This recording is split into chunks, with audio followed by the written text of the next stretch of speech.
Good morning, everyone. How is everyone this morning? I love that story. Beep, beep. That was good.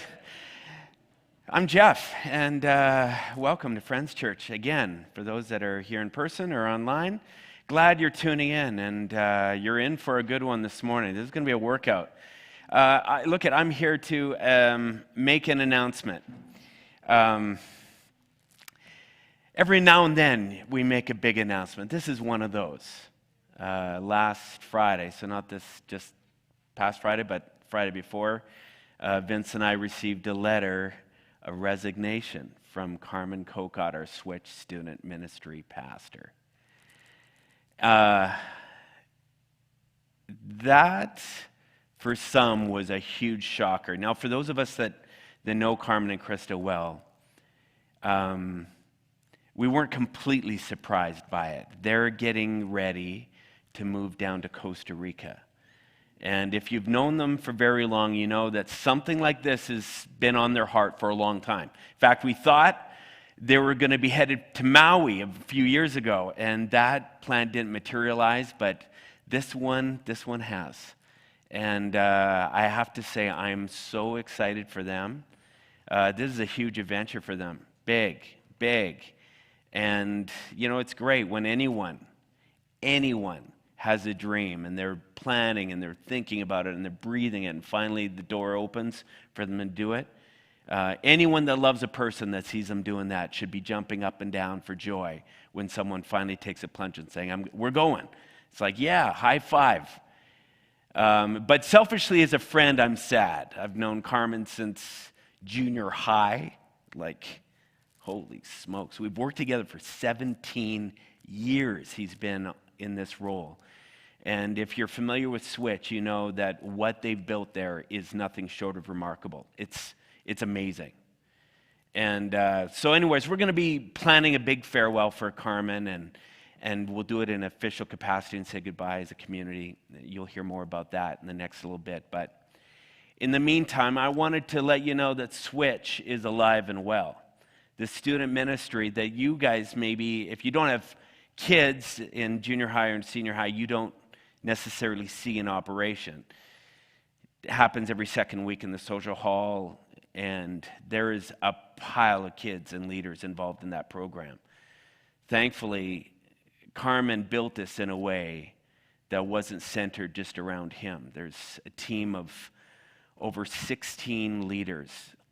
I think there's 18 leaders that are involved in that. They just got back from their annual retreat up at Camp Evergreen.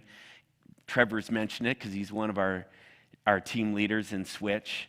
One of the largest groups that they've had in years. Switch is probably healthier now than it's ever been. Carmen said, if there was ever a time that I feel good about leaving, it's right now.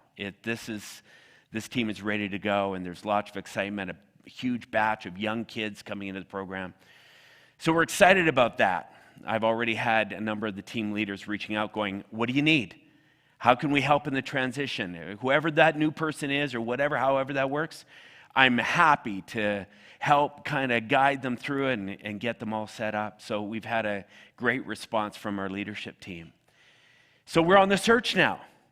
We're looking for the right person who can take Switch up to the next level. I already met with someone yesterday who's interested in the position, an incredible candidate.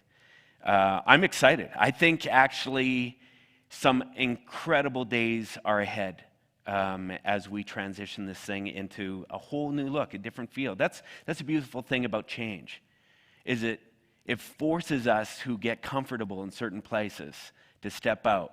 All of a sudden, someone goes missing who's always doing this and that and this and that. All of a sudden, other people are going, hey, you need someone?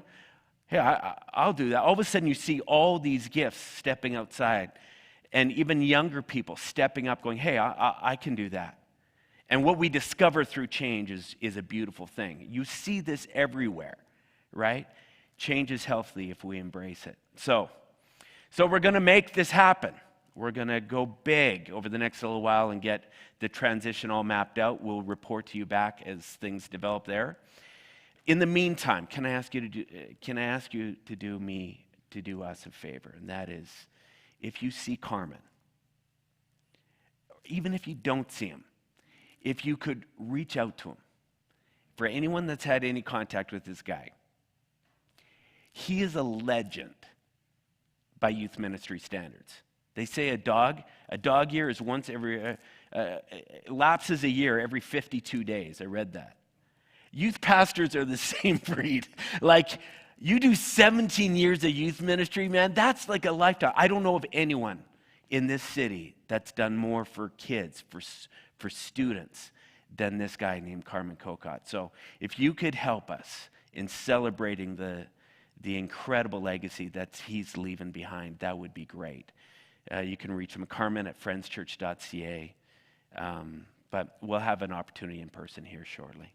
Okay, so that's that. Sad but exciting. Sad but exciting. That's life, isn't it? Well, like I said, you're in for a treat this morning, but before I'll let Kelty come up and, well, this is part of the treat. This is part of the treat. Sorry, Kelty, that came out wrong. Anyways, Kelty Kello, everyone. Before you get the treat, you get me, which is totally fine. This is me asking you for money. So the treat is coming, but you're going to have to wait about 2.5 minutes before that comes. My name is Kelty, and this part of the service is called Charitable Giving, where we do two things. One is we thank those people who are donating to Friends Church.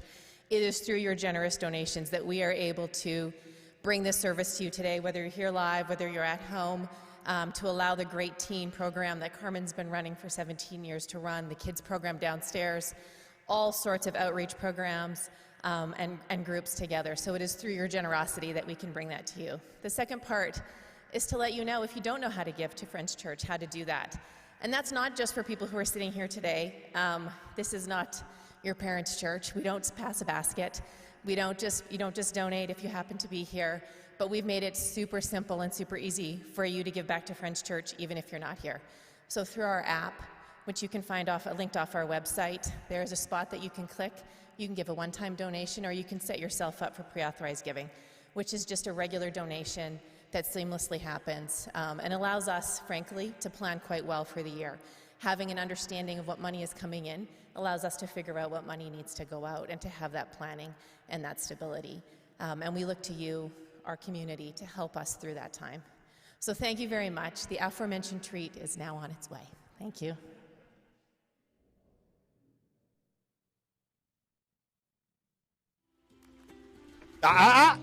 What are you doing? Here to do a little swimming. You gotta wear a life jacket or else you can't come in. No, I'm good. Thank you, though. Life jackets are mandatory. Mandatory to wear a life jacket when you swim? And when you're not swimming, too. Why? Cases of people getting wet are going through the roof. It's a scary time. Put it on. But that doesn't mean they're drowning. People get wet every day. It's part of life. 0.0001182% of all people drown each year. That's practically everybody. So put on a life jacket. That doesn't make any logical sense. I'm not putting one on. I know how to swim. I've had swimming lessons. Oh, swimming lessons? You think those exist? So what, you just think your body has this natural ability to traverse through water in a way that keeps your head up so you can still breathe? Yeah, it's called swimming. Never heard of it. Flotation devices are backed by science. You don't believe in science? I do, it's just, I know how to swim. You're kind of being racist right now. What? Look how his life jacket is keeping him from drowning. He's just standing in shallow water. Put a life jacket on now. You're putting everyone at risk of drowning. How am I putting everyone at risk? Their life jackets won't work unless you have one on. Does his life jacket work? Yes, very well. Then why would he need me to wear a life jacket when his life jacket already works? We have to protect the protected swimmers from the unprotected swimmers. But aren't they already protected? Yes. Very well protected. So they should be fine. They would be, except they're not very well protected because of you. Look, you gotta put one on or you can't go in. This feels creepy. So, where would I get one? Oh, I'm selling them right here. You're selling life jackets? Yes, of course. So you're demanding that everyone wear a life jacket while you are selling life jackets? Yes, for their protection. And they have to buy the life jacket from you? Indeed. Don't you think that's a conflict of interest? No conflict of interest that I can think of. How much money have you made this year from life jackets?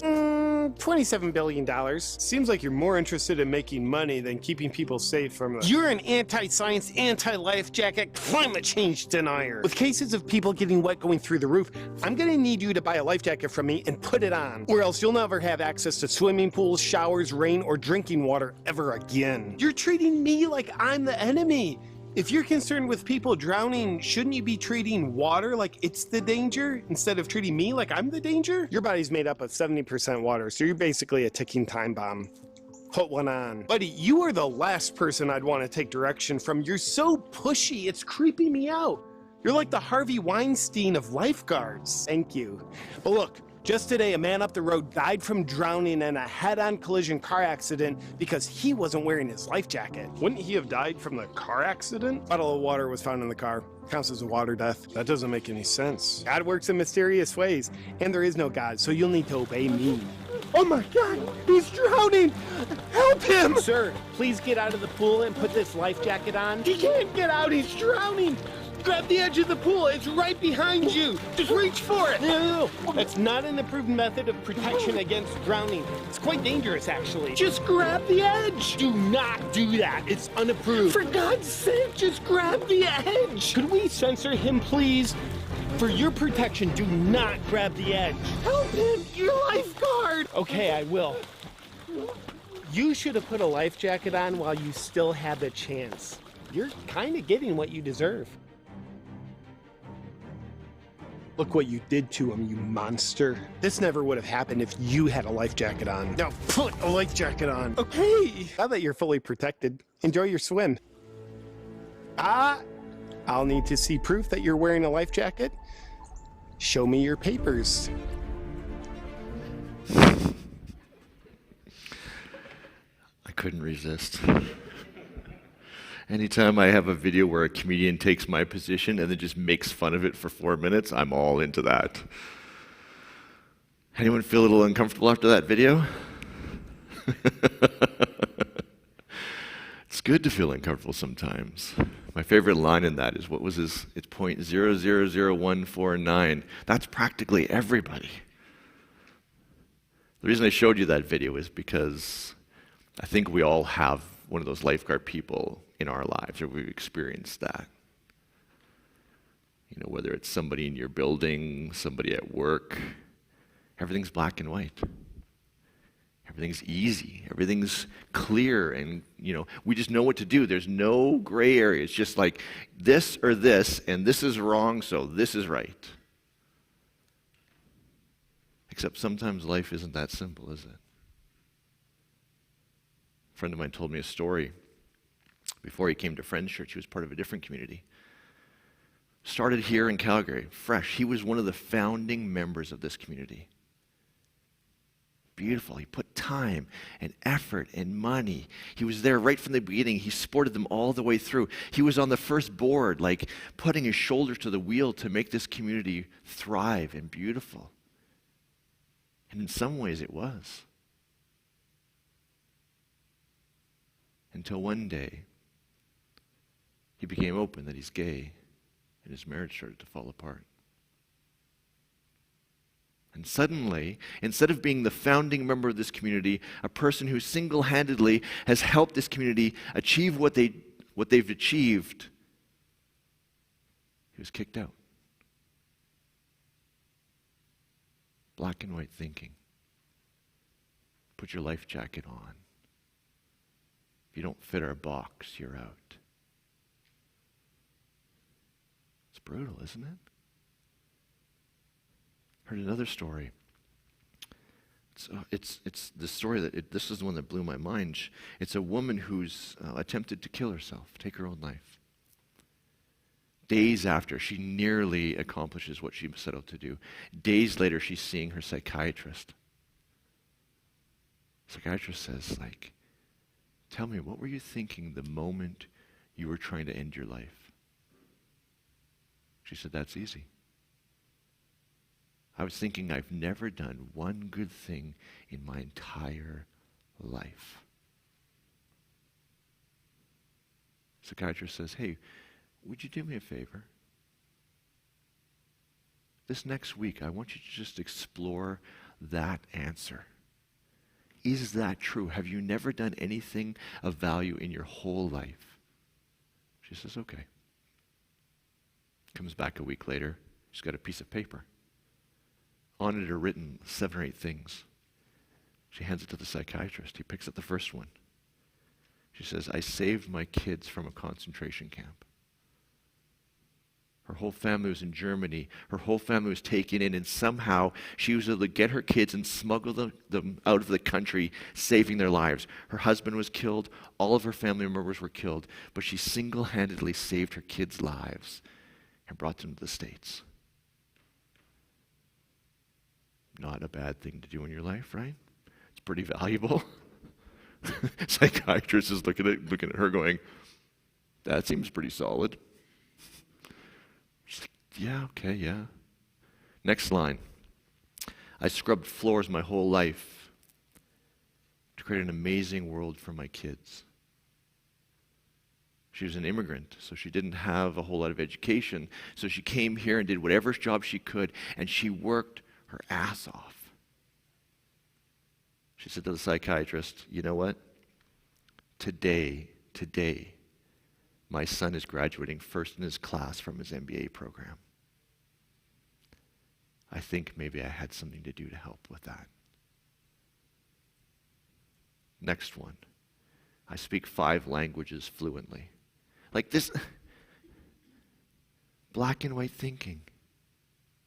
She has a moment in her life where she feels like there's no value, there's no nothing, and suddenly her entire life is painted with that picture. I've never done anything of value my whole life. That's what black and white thinking does. Put your life jacket on. But what if the world's more complex than that? What if the world is more gray than that? What if we can't take one moment and paint the entire life through that moment? What if we can look at someone's life and see what they did and go, wait a second, they've done all this good and there's this one thing that doesn't fit, but somehow we can wrestle that out and still find value in a human, not kick them out. That's what this series is about. There will be no putting your life jacket on language where it's like black and white. Hey, come on in. I'm just going to tell you what to do, or Jeff's going to tell you what to do, and you can walk out and forget about everything. Someone sent me and Jeff an email this week, or maybe it was last week. It was awesome. Can you throw it up there for me, Catrice? She said at one point, sorry, can you go back to the first part of that one? I think it starts with catching up on a couple missed messages. If we can't get it up, I'll just kind of paraphrase it. She says, I was catching up on a couple missed messages. She said, you know, sometimes I wish, like I just started this thing and I'm already sweating because I'm at the spiritual gym. Some days I wish you guys would just like give me one of those feel-good messages that I can forget in like 5 minutes and not pay attention to. Because damn, this workout's hard. I'm tired. And then she said, thank you. Thank you for pushing yourselves. Thank you for pushing us. Then she said something about thank you for swearing. I'm not sure how that all worked out because I never swear, but outside of that, this series will be a workout. Not because we just want to make your lives difficult, but because we want to live as love. And I don't know about you, but black and white thinking has hurt so many people through the ages. And right now, as we're the most tired we've probably been as a society, as we've dealt with 1.5 years of this pandemic, we're drained. And when we're drained, our brain wants to go to the easiest decision-making process, which is black and white thinking. But we came here not for easy. I think we all came here because we wanted to live a better life, to make a better world. And so here's what I want to say. Grab your energy drink, get a protein bar out, eat something good, because this is going to be a bit of a workout. People said the 10 Commandments, well, those are at least black and white. Yeah, they're not. I took the easiest one this week to show you what we're trying to say. Thou shalt not kill. Pretty straightforward, right? Black and white, don't have to think too much about that. I grew up in an Anabaptist family. So Anabaptist is like Amish, Mennonite, Hutterite, that tradition. And so my great-great-grandfather was known as a crack shot. In fact, my dad was a crack shot, my grandfather, my great-great-grandfather. Like with a gun, these guys are just spot on. There's a story of my dad shooting a gopher. While he's in the shower, he opened the door, shot a gopher across the acreage because it was eating up his garden. Then he handed the gun back to my mom and just kept showering. My great-great-grandfather, crack shot. He was on a farm. He was trying to deal with coyotes and gophers and all this stuff that was wrecking his farm. But then World War II hit. And in the Anabaptist tradition, you take the commandments as black and white. Not once did he ask, what's this war about? Not once did he say, is this right or is this wrong?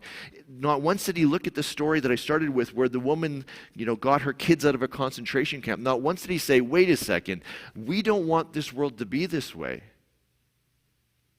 The story goes, as soon as the draft happened, he took his gun, climbed into his attic, and threw it over the apex so it slid down the other side and you couldn't get it. When the draft people came to the house, he spent the war building bridges in BC. Thou shalt not kill. Black and white. Didn't need to think about it.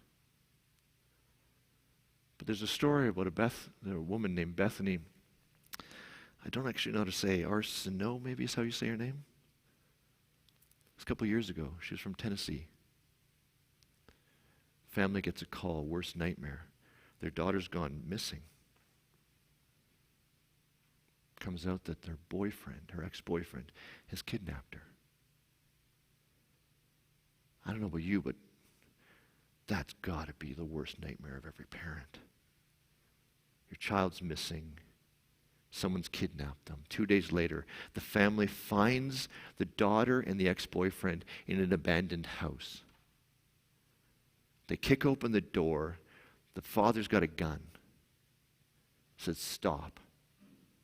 The ex-boyfriend looks at them, looks at the girl. They fire a warning shot. Stop. The boyfriend pulls out a knife and starts to attack their daughter. And the father pulls the trigger and kills the ex-boyfriend. Thou shalt not kill?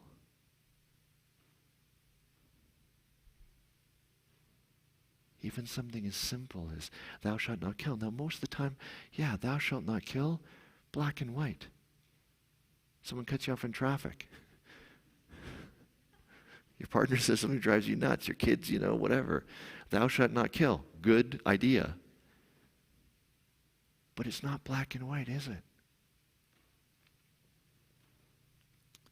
My cousin, about a year and a half ago, and I don't mean to be too graphic, but he goes to the bathroom one day. He's not feeling great. Goes to the bathroom one day. You know that bus sign where they have the lemon and then it's squeezed and there's a drop of blood coming out of it and it says, if your urine looks like this, that's bad? That's what he had.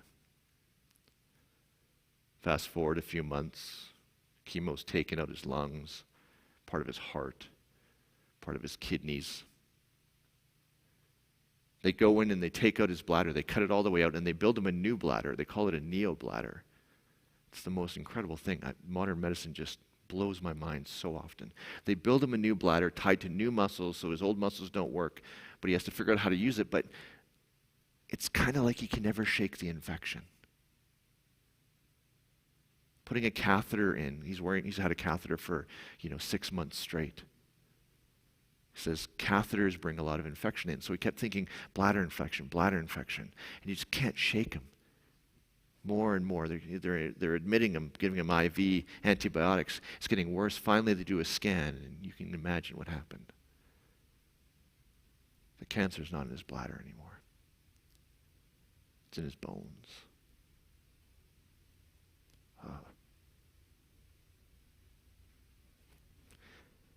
My mom died of bone cancer. It's a horrible way to die. You live with dozens of broken bones every day. That's what my cousin has to look forward to. The doctors are saying, there's nothing we can do. There's no treatment. There's no support. All we can do is try and make you comfortable. He's higher and higher every time I see him. At some point, can he ask for the suffering to end? There's no way that he's going to make it through this.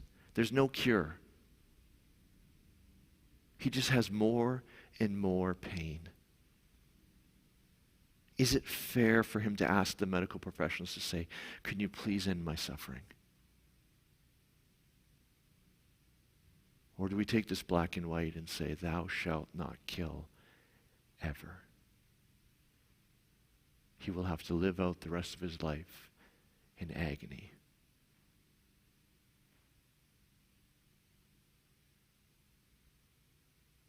I hear all the stories about the healthcare system worrying about triaging people right now. Essentially what they're saying is, we have to let people who are really sick die so that people who are quite sick have a chance of living. Triage is the definition of saying, we will let people die even though we might be able to save their lives. Thou shalt not kill should have been an easy one, right? Put on your damn life jacket, black and white. It's not. Anyone listen to revisionist history, Malcolm Gladwell? If you don't, shout out to Malcolm Gladwell. This is like geek central, love the stories. But he blows my mind regularly. Came with a book called The Bomber Mafia. It's about the war between the States and Japan. When they first started fighting, they would fly these bombers over people really, really high up, and they'd drop bombs. I figured if I was the guy dropping bombs and flying the plane, further away I am from people shooting at me, the better. I thought that was a good thing. Along came a guy named General LeMay. He said, you know what? This kind of warfare that we've done for centuries now, actually, let me back up. The kind of warfare we've done for the last while has an unbelievable death toll. If you've ever watched Saving Private Ryan, you know what I'm talking about. That whole beginning scene, they're running towards a beach. I'm not sure what beach it is, but it's one of those famous like Normandy-like beaches. Trevor, you can correct me with the right title or name later. And just everyone's getting shot. Like everyone's dying. There's like 20 people in a boat, and 19 of them die, and one person makes it to the beach, and then they get killed. LeMay said, wait, too many people are dying. So what they did is he came up with this new way of warfare. He came into Japan and bombed the crap out of them. And I thought, that's horrible. Like, what are you doing? He said, no, here's the deal. If we come in with shock and awe, the enemy will give up before we have to kill each other. By bombing them this way, we save lives. Does that even make sense to anyone? We're going to go in there, bomb the crap out of them hard, and they'll give up, and we'll save lives on their side, and we'll save lives on our side. I don't even know what to do with that. Thou shalt not kill, but wait, can you kill people in order to save them? Yes, we've seen that already, but does this even make sense? I saw a movie where someone was getting lethal injection. Like, well, you can't do that. That's horrible. Why are you taking a life? And yet, if the person has consistently and regularly tried to hurt other people whenever they're freed, what do we do with that? Thou shalt not kill, and yet they're killing other. I don't know. I don't know. People say to me, especially during this time, As we get more and more stressed, we seem to gravitate, or some of us seem to gravitate towards this black and white thinking. And it's often found in religion. The rest of the world is up there. I have no clue what to do, but these people seem to know exactly what to do. These people are certain. These people are black and white. I'll just do what they say because I'm freaking out. The story of the Bible reads this. One part, the character God, and let me just take an excursus here. When I say the character God, I mean that particularly. Some people say whenever the Bible says God, that is God. I don't have that position. I say this is a person who wrote this section, their views of God. It helps a lot of things, but let me show you where it helps here. The character God says, thou shalt not kill. A little while later, the same author says this. The character God says this. I want you to go and kill the Amalekites. Kill them all. Men, women, children, babies, cattle, sheep, goats, camels, and donkeys. What? I don't care what the Amalekites did. Kill them all? How does the character God in one say, thou shalt not kill, and the next thing they say is, kill everybody. Everybody, not combatants, men, women, and children, the goats too, the cats. If you take the Bible as this literal rendering of what some super being thinks, that's a tough one to reconcile. But here's what I think. I don't think the Bible takes itself through black and white thinking. I think we put that onto the Bible because we're going, give me something black and white, I'm tired, I just need to figure this out, I just need to have a rest. The Bible doesn't even identify itself. The same person says, thou shalt not kill, and then kill everybody and goes, yeah, deal with it, it's never that easy. The number of things God says, one part says God never changes his mind, the next part says God changed his mind. Character God, right? I started this message with a video that probably triggered some people. The guy took the piss out of my position. That's hilarious. It showed the worst of the people like me. But I get it. Because right now, put your damn life jacket on. It's easy. It's black and white. And when I'm tired, it's what I want. A friend of mine actually used to be a pastor here at Friends Church. His kids would come to him and say, hey, Dad, can we do X, Y, and Z? And he'd say, well, if you want my answer right now, the answer is no. If you give me some time, though, the answer might change. He understood that right now, I don't have enough energy to go to the gray of this. It's going to be black and white, but if you give me some time, I'll go eat a sandwich, I'll take a little nap, you might get a different answer. I can go into the gray. And that's the heart of this. That's the heart of this series. Not to let ourselves just go into black and white thinking because we're tired and it's easier and it just, we've all felt that. Have you ever had this moment where you're wrestling with something and finally you draw a line in the sand? I will not do this, and you just feel this like, oh, whew, I don't have to think about that anymore. That's black and white thinking. We've now made the decision. I never have to think about this again until my kid comes out to me and says, hey, my sexuality looks different than you thought it was. Until something at work happens that you're like, wait a second, that... we have policy for all this stuff. I don't even know what to do with that. Until everything in our life shows up in the gray of everything.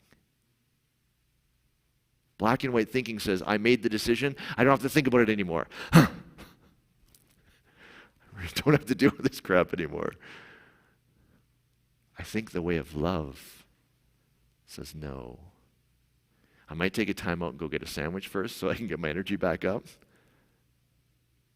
But what's the uniqueness here? Who are you? Why are you making the decisions you're making? Why is this bothering me so much? Black and white thinking is our brain's way of conserving energy.